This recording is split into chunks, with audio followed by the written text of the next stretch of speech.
When comparing my preliminary task to my final and completed music magazine, I believe I have improved significantly.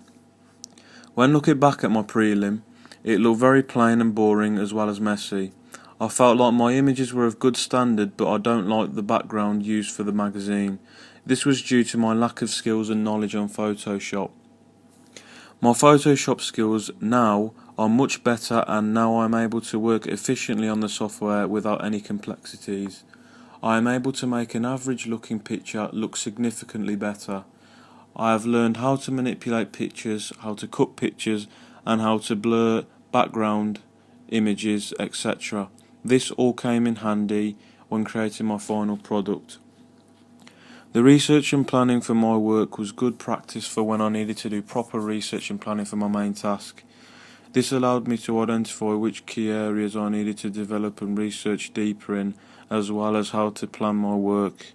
My in-depth research and planning for the main task allowed me to identify what the key conventions I needed to use and include and what they were.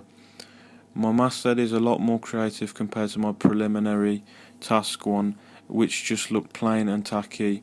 The font on the preliminary front cover looked out of place, whereas on my final product, the font suits the colours used on the page and works a lot better with the CVI.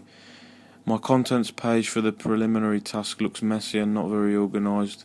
It looks limited as a whole. Comparing this to my final magazine, my final contents page looks extremely professional and very clear for the reader.